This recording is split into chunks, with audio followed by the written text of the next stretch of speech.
Yesterday afternoon, we were all shocked to discover that actor-comedian Robin Williams was found dead in his home in California at the age of 63.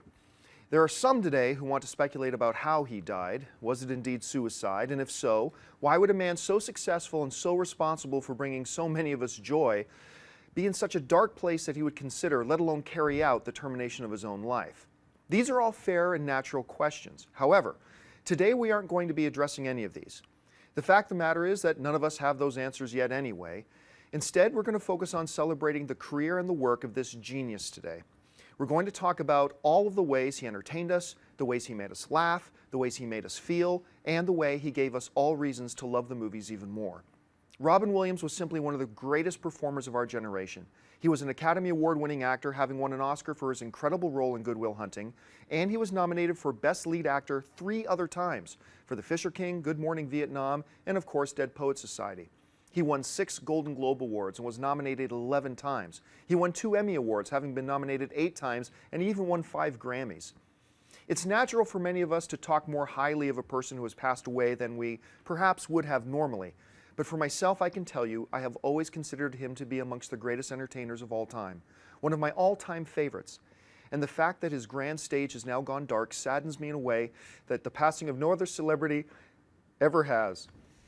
So today, we figuratively stand on our chairs and cry, "Oh, Captain, my Captain." We scream out across the airwaves, "Good Morning Vietnam," and we listen to him remind us one more time that we ain't ever had a friend like him. Today, we let our other movie news wait, because today we celebrate the films of Robin Williams.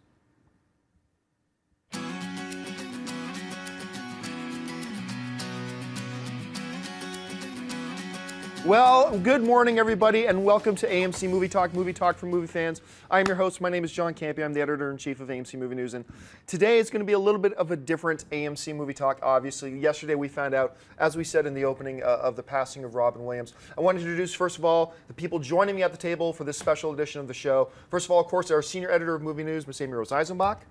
Hey, guys. Our very own Alicia Malone. Hello. And writer-director, Mr. John Schnepp. Hey, what's going on, guys? And I'm going to let you guys know, too, that a little bit later in the show, we're going to be taking your questions via Twitter. We're not going to have mailbag today, but we want you to tweet into us your favorite memories of Robin Williams, your comments about him and his career, or even questions you might have about him and his career.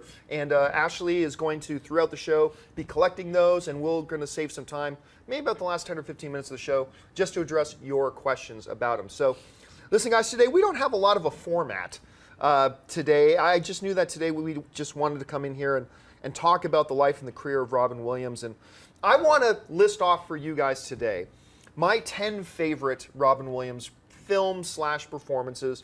I'm going to give them in no particular order, and we're just going to talk about them a little bit. And maybe you guys can participate as well by start sending in your tweets as well. By the way, you can tweet to us at AMC Movie News. You can send your tweets in there. And I'm going to go through 10 films, no particular order, and we're going to talk about them, and then we're going to throw it open to the other guys on the panel here to talk about maybe some of the films that I left out. So I want to start with the one that probably gives me the most joy, which was Aladdin. You know, Toy Story comes out, and Toy Story kind of created the trend for getting big A-list celebrities to do voices. But it wasn't until Robin Williams came along and completely infused Robin Williams into the genie. The genie was Robin Williams, in every sense of the word. I mean, you can read all the stories and everything about how he kind of improv'd half of that damn thing. Even when you go now to Disneyland and you go to the live stage show of Aladdin, I was talking to one of the performers who played the genie, and it says you just try to channel Robin Williams. You just try to be him and improv it and just do all this kind of stuff.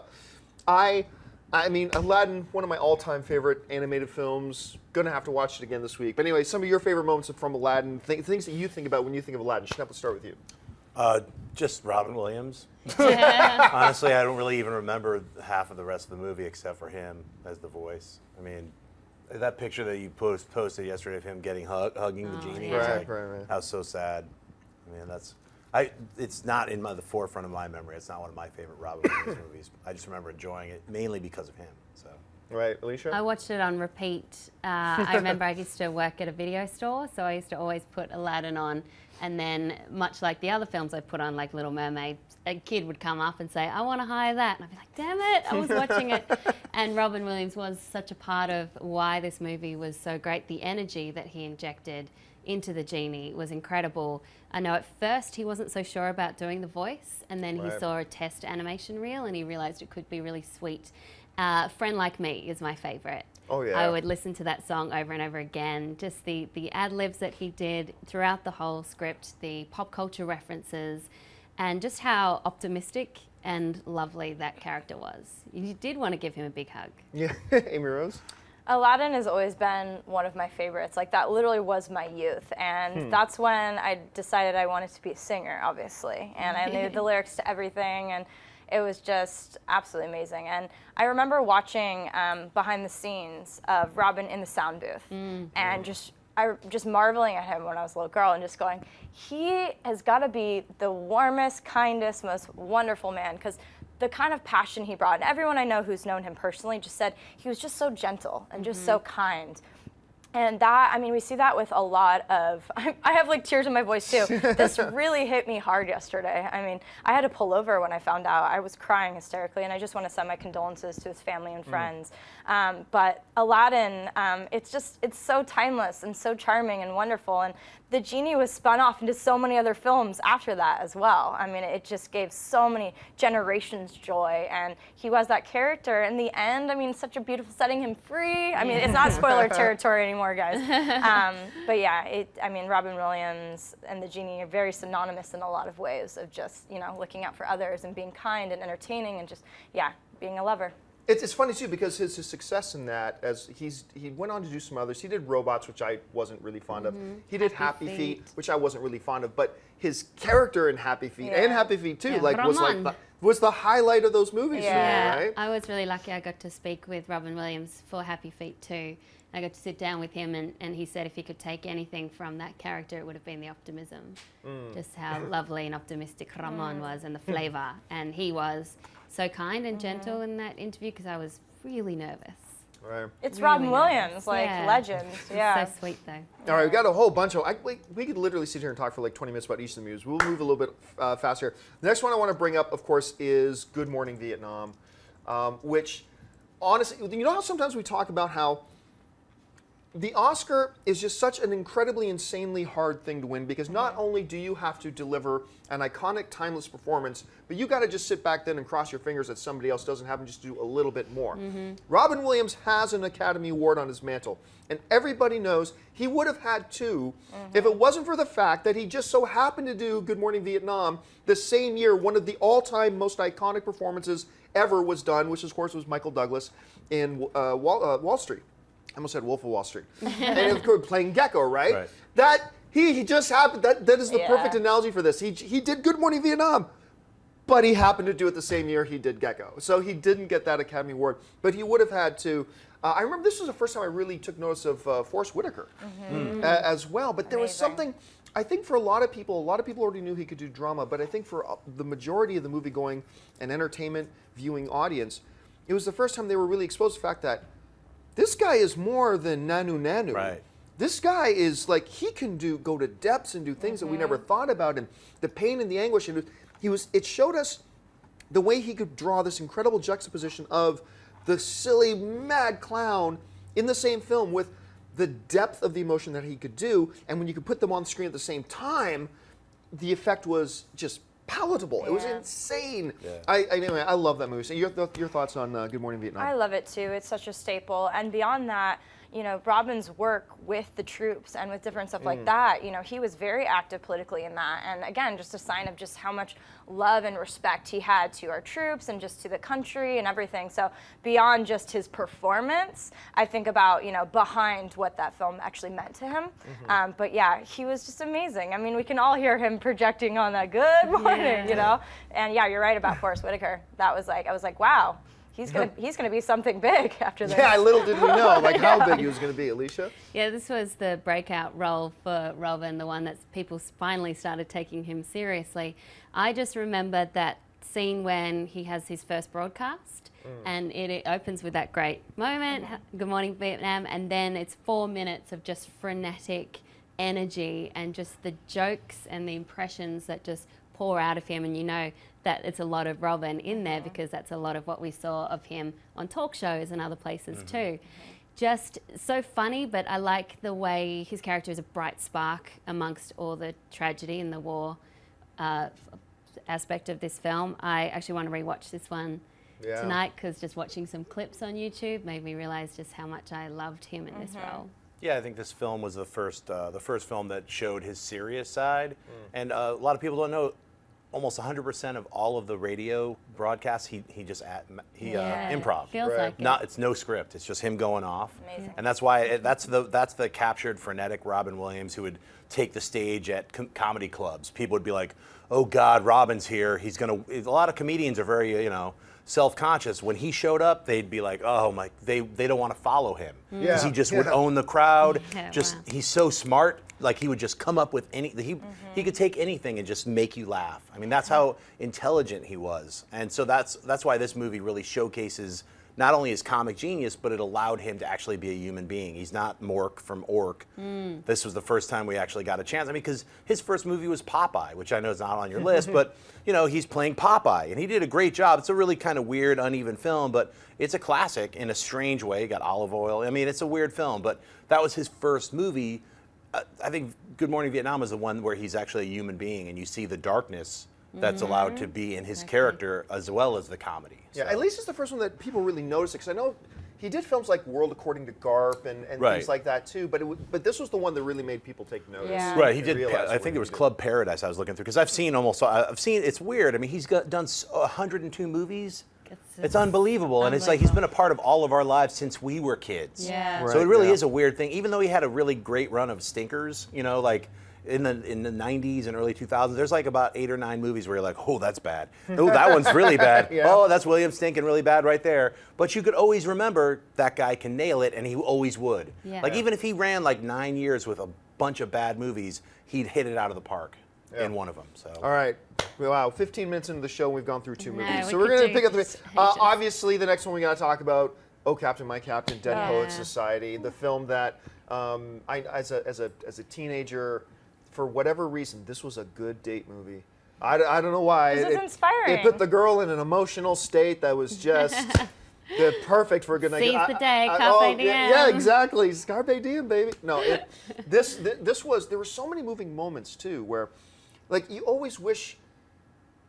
Robin Williams ruined college for me with this movie, because you never had any professor that was anywhere near as cool as this. So I kind of wish I'd seen this after I'd gone to college, but it was like, that's what it was. Some of your thoughts about Dead Poets Society? It's one of my favorite films of all time. It's in my top 10. It's so inspiring. I mean, just the philosophers and everyone he brings into that, and just empowering his kids to carpe diem, just do it now, don't wait. And I mean, one of his kids, the fate of that just hits me really hard too in the film, what he had to deal with, and he was just so inspiring. And that last scene, I mean, oh Captain, my Captain, I literally cried yesterday just rewatching it again. I feel like we're all going to be on a Robin Williams binge.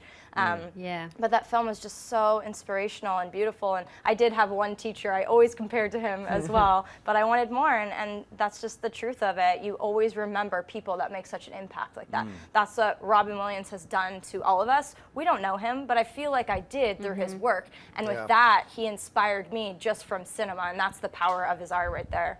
Yeah, inspirational is the word.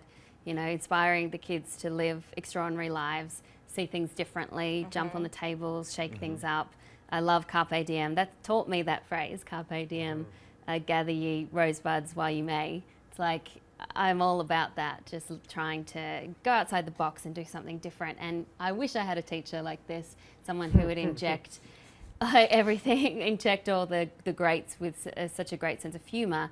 All the impressions that he did. I remember him doing Marlon Brando, doing Shakespeare, stuff like that. It's just some great comedic moments in there, and also some really touching and heartfelt ones. I remember years later when I saw this, I had a similar teacher when I was in middle school. His name was Mr. Sherman, but he was certifiably kind of nuts. He would like sing and like be reading Shakespeare and like have us all get up and sing, and he would be playing The Doors. And I remember our principal walked by and saw him doing this, and then he never was back. It was like one of those like, but we had him for like 2 solid weeks, and he was like a substitute teacher a couple times. We were like, Mr. Sherman's here, and then he actually took over the class for 2 weeks, and I just remember that was. Best 2 like, weeks of your life. oh my God. And it was like, he was more insane than the Robin Williams character in Yeah. this, but it was like one of those moments where you're like, wow, you can really, he just showed like how creative and free you can actually be, and that there's a world outside of school waiting for you, so.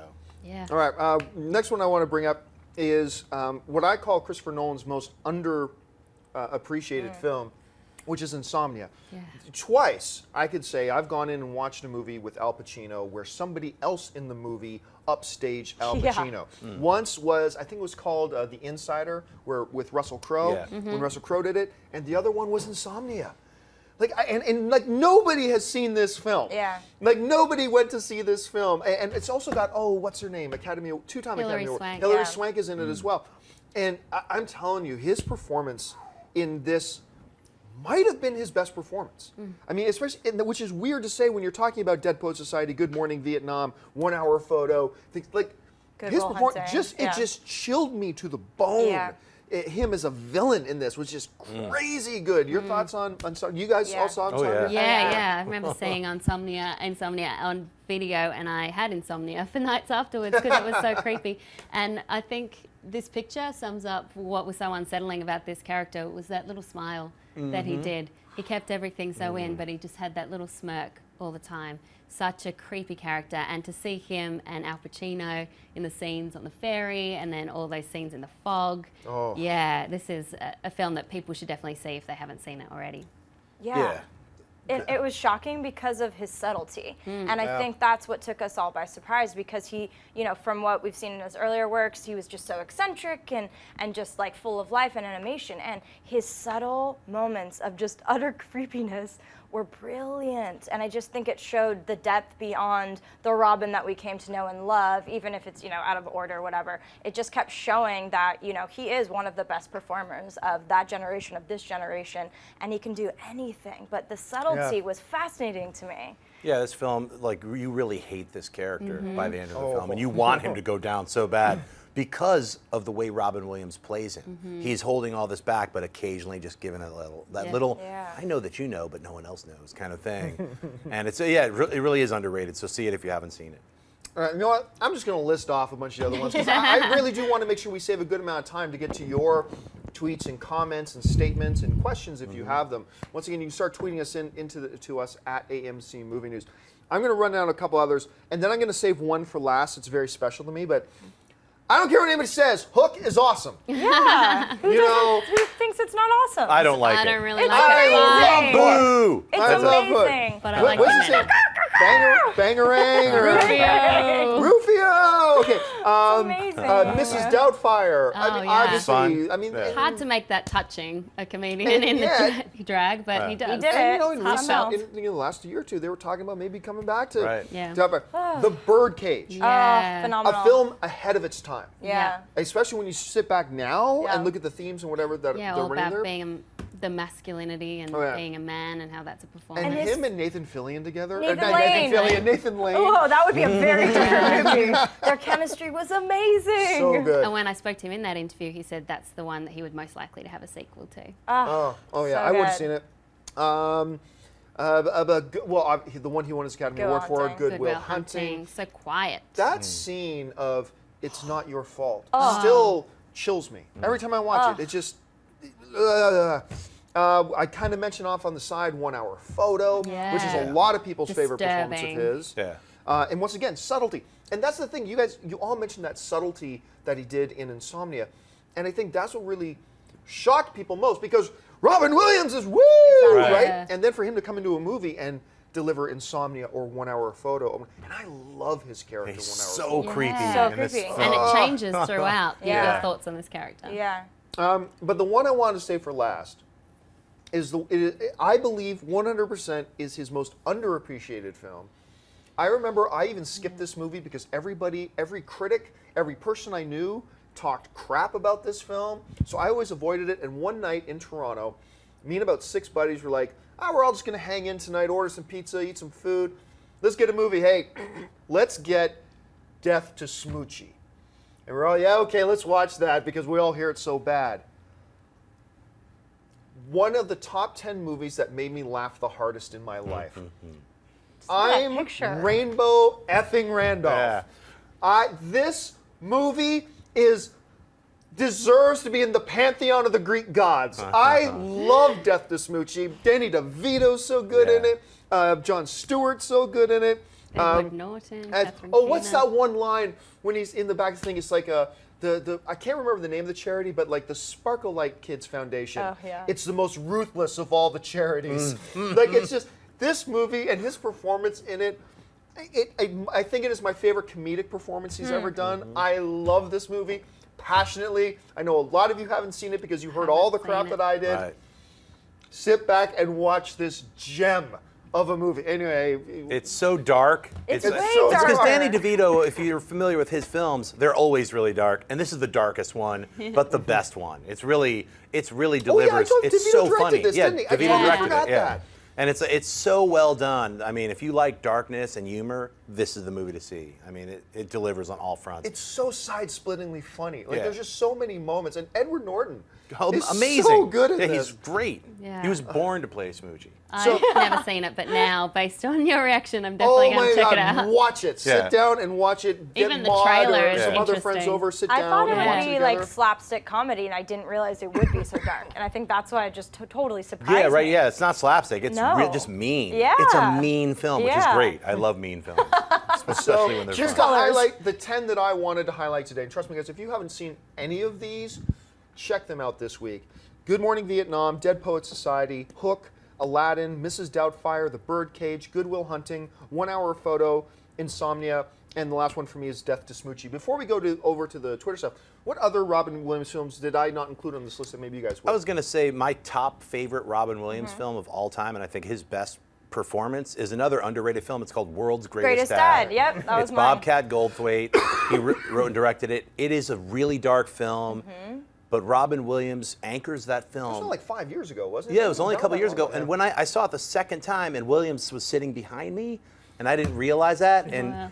I was like, "Oh my God!" And somebody said, "You're blocking him," and I turn around, it's Williams. He's like, "Don't worry about it. I've already seen the film." Oh my God. And he was so nice. Afterwards, I got a photo with him, and he said, "Don't worry, it's all good." But that film is incredible. And Bobcat Goldthwait also did Shakes the Clown, Yeah. which is another one of Robin Williams' standout performances. He's got a few films where he just did a 10-minute sequence and kind of almost steals the film. He played a mime instructor, which is incredible. The Adventures of Baron Munchausen, I want to mention Robin Williams playing the King of the Moon, just floating around on a head, a flying head. Fisher King as well. Yeah. Which an was one of incredible his film. Oscar nominations. Was Yeah. for that. Yeah. Yeah. So I mean, those are a couple of films that I was looking at. He had a couple runs like in '91 and 2002 where it was like completely different characters, like Insomnia and then Death to Smoochie. It's like that was like I think it was 2002. It was like just he could play such a different run of characters. And 1 Hour Photo as well. They're all within those 3 years. He did these 3-4 movie runs, which are just incredible. So. It's worth checking out. Look at his filmography on IMDb, and you could just go through them and try to watch all of them. They're all amazing. What about you guys? What are some Robin Williams films that maybe we haven't mentioned yet? Well, I think because, as we were saying, we grew up with Robin Williams, movies like Jumanji and I knew you were going to say Jumanji. to me are just really special. They may not be the perfect films, they may not have stretched his talents too far, but they feel like they're very nostalgic to me, and they feel like childhood, and I felt like I knew him, and it's sad. That's what Hook was for me, Jumanji. I was going to say World's Greatest Dad. I don't think anyone's seen that movie. Yeah. And it's another one of those films where you don't think it's going to be as dark as it is, but his character is so complex and interesting. Yeah. I highly recommend that one. I mean, Dead Poets is my favorite, but in the childhood realm, definitely Aladdin, Jumanji, and Hook are just like, that's just like growing up, like just Special. imagining this amazing man in my Toys. living room. Toys Yeah, was Toys great. is another good one. And I was going to say for the cheese factor, Club Paradise, it's just a fun, you know, it's one of those fun 80s movies, but he's in it. It so. wasn't one of my favorites, but he was amazing in Jack as well. Yeah, that yeah. was heavy. That was You know a what really wasn't emotional actually all that film. good, but I thought he was great. I was just going to say it was Patch Adams. Adams. I Yeah. thought he was really good That's in that. another It was dark really one. That got sweet. dark. Yeah. He did a whole bunch of those where he's like the doctor, And what was it, like, Awakening. yeah. Oh, I was about to say, It was wait, like- did you do that with Robert De Niro? Yeah. Yeah. And was it What Dreams May Come? Oh yeah. Oh my goodness, yeah, a lot of people That love Cuba that Gooding always movie. made me Jr. cry. Yeah. Every single time. Okay, folks. Well, I mean, we've been waxing nostalgic here for Robin Williams for the last while, but we want to hear from you guys and some of the stuff that you guys have to say. So Ashley has been gathering up all of your comments and thoughts. So Ashley, what's worth reading out? Maxance Vincent writes, do you guys think that Robin Williams is the king of improv? Oh, I don't know. That's a. I mean, would he be one of the contenders? Yes. Yeah. But there are a lot of guys who are Right. really great at improv, but he'd have to be included in the conversation. He'd be included really high up there because of all the different voices, and he's a very physical actor, but he's also contained when he needs to be. So I would definitely say he's a contender, if not the king, because he can do so much with it. And as you were saying about his intelligence level, he can come prepared with nothing and just pull off the crowd or pull off anything Yeah. he's feeling or anything, and that just takes such a level of wit, not to mention charm, to engage your audience like that. So Right. I would say he's one of the top. You know, a lot of people forget too. Now somebody, I know my friend Chris Chapley can correct me if I'm wrong here, but if I'm not mistaken, the Academy Awards used to just be broadcast live, time and date. You know, just boom, like what you see is happening on stage is actually happening right now. And they implemented that 30-second delay rule because of the year that they were going to have Robin Williams host. And they just realized this guy is so off the seat of his pants and so crazy. He doesn't know, and therefore we don't know what is going to come out of his Right. mouth. Yeah. We need a bit of a safety, and they Right. put in the 30-second delay because of Robin Williams. I can't imagine being an actor improving against him. Oh my Or with Right. him. You would just be like, oh, I have You got to no just idea roll what's with it, going I guess. on. You'd Yeah. have to be, I'm with Williams, let's roll. I mean, You yeah, just go. he's in the top 5 of all time Yeah. improvisers. I mean, you have Carl and you have Pryor. You have these guys who have their material, which is incredible and like steel proof. But like, throw him in a ring, Williams would probably just be able to run around them. You know, just because he's off the cuff, he's pulling from everything. You know, but yeah, he's definitely in the top 5. You know. All right, what else we got? Yamil Diaz writes, I remember an episode of Law & Order that had him as a chilling villain. So what are your guys' favorite Robin Williams cameos? Oh, favorite yeah. cameos. That's a good one. I mean, actually, it's funny because the last 24 hours, I've had a lot of people emailing me about that one. I didn't see it. I haven't seen. Honestly, I can't think of his cameos You know off what? the top of my I'll head. just go back. My favorite cameos was when I was a little kid, and he would show up as Mork on Happy Days. on Happy Days. Right. And it was like, I remember being really excited. It's before he got Mork and Mindy. He was just like a weird A character. lot of people forget that Mork and Mindy is actually a spin-off of Happy Right. Days. Yeah. He first showed up in Happy Days. Remember, guys, Happy Days jumped the shark, but even before it jumped the shark, it had weird episodes, like an alien was in one of the Mork was episodes. kind of Happy Days' version of the Great Gazoo from the Flintstones. yes. Like this establishing where Totally. suddenly an alien presence, blah, blah, blah, Yes. and that's kind of what he was Totally. for them. I remember never he thought was of that. in The Butler recently, playing Eisenhower. Oh I think. yeah. And I thought he was really Totally good. forgot about that. Yeah. Totally forgot All about the it. cameos Forgot with the about him. presidents You was forgot just it like was him, random. yeah. Yeah. All right, what else do we got in there? Frank Foster writes, what do you think is Robin Williams' most underrated performance? Mine would be 1 Hour Photo and World's Greatest Dad. Well, I mean, I said I think his most underrated film is probably Death to Smoochie. His most underrated performance. See, I lean away from 1 Hour Photo because I think a lot of people recognize that as maybe his best performance. So I don't know that I'd call that one his most underrated performance. You know what? He doesn't get enough acclaim for his performance in The Birdcage. I think like, what he did in The Birdcage, especially playing off Nathan Lane as opposed to Nathan Fillion, Yeah. was just spectacular. Because Nathan is so over the top. Oh my goodness, And yes. he has to anchor that. And it's funny watching him now on like Modern Family because Nathan Lane has a recurring character on Modern Family. It's basically The kind of the guy same. from The Birdcage. Yeah. So I think maybe his most underrated might be The Birdcage. I just go World's Greatest Dad because no one's seen it Yeah, and no that's one a good- yeah. realizes Yeah, I'd why he echo was that so sentiment. amazing in Yeah. it. So I feel like that's the homework assignment. Yeah. I would say 1 Hour Photo because it completely surprised me at the time. And I don't know that many people have seen it, really. Well, it's So true, I yeah, think it's that not they a widely should viewed check it film. I out. would also see The World According to Garp. You know, Yeah. I mean Yeah. that's a really great film, and he anchors it. I mean, it's also one of those ones it's skipped over quite normally people skip over it, and it's a great film. So. All right, let's take 2 more. All right, Quinn Lai writes, my favorite movie memory of Robin Williams was Mrs. Doubtfire and the transformation scene. Yeah, I mean it's Mrs. Doubtfire. I mean, it was a success on so many different levels. Like, it just worked great as a family film. It worked great as a classic comedy. It showcased so many things about Robin Williams. It's one of those things where he was mostly comedy and then offset that with, and it was his comedy that really set up those true moments of emotion and feeling of a dad so well and made them have real impact. So yeah, that's a great one. Sally Field, Pierce Brosnan, Yeah. like the whole cast was great. I remember the one scene where he's standing up peeing and the sun comes in. He's like traumatized. There's so many moments like that. Yeah, it was a mix of heart and also just ridiculous, outrageous comedy. And you mentioned this. Under normal circumstances, that would be really creepy, but he pulled it off. Yeah, he completely managed to make pulled it off. heartwarming, and there was a lot of physical comedy in this one, which we hadn't seen too much of. A little bit of Robin Williams, but this was all about his body. I love the scene when the inspector comes in and he hasn't got his makeup on, so then he's looking around, then he grabs the pie and just puts it on. I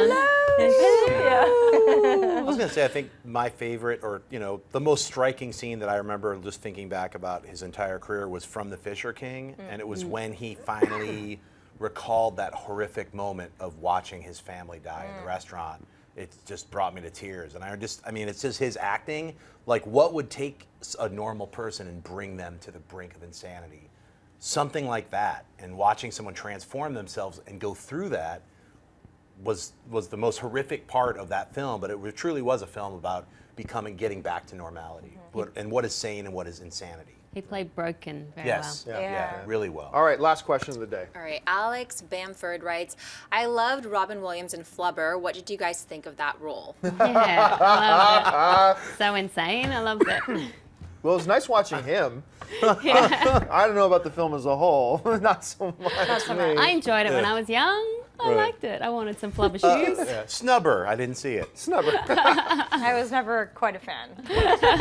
All right, folks. Well, that will do it for us for this very special installment of AMC Movie Talk, reflecting back on the career of Robin Williams. But by all means, guys, the conversation doesn't end here. Jump in the comment section of this video. Share some of your favorite moments, your favorite memories of Robin Williams, and some of your favorite performances of his, your favorite movies of his. We just want to read what you guys have to say. So thanks for putting up with us not having a regular show today. This is one that just kind of hit a lot of us just in the right way. I was telling the crew here this morning when I came in, I said, that opening statement I did at the beginning, I tried practice run-throughs today in my home through that thing, and I've never met Robin Williams. I didn't have the pleasure, like a lot of these guys had, to meet him before.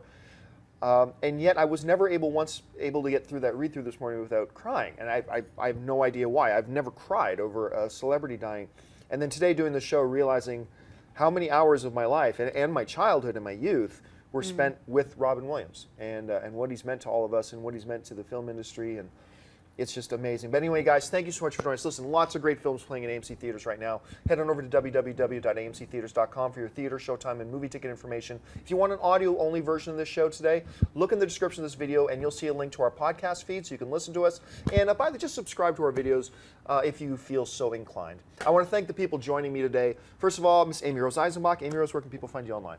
On Twitter at Amy Rosie and Instagram, and you'll be in our hearts forever. Oh, Captain, my Captain. And our very own, of course, Miss Alicia Malone. Alicia, where can people find you? You can find me on Twitter and Instagram at Alicia Malone. That was hard to get through, but carpe diem. And of course, Mr. John Schnepp. Schnepp, where can people find you? You can find me at Twitter and Instagram, John Schnepp, and you almost made me cry with your wrap-up. Stop it! Nanu. Nanu. Oh, that's a good one. And our lovely host today, who is taking all your questions over there, Miss Ashley Mova. Ashley, where can people find you online? Twitter, Instagram at Ashley Mova. Bye, guys. And of course, you can find me on the various social media channels. It's at John Campion. Thanks a lot for joining us, guys. And until next time, bye-bye. Hey everyone, if you liked this video, click that thumbs up button and make sure to subscribe to our AMC Movie News YouTube channel. It's free and helps you stay up to date with all the latest movie news, as well as our daily AMC Movie Talk show. Also, make sure that you follow us on Facebook and Twitter to stay up to date with all of our special promotions, contests, and prize giveaways.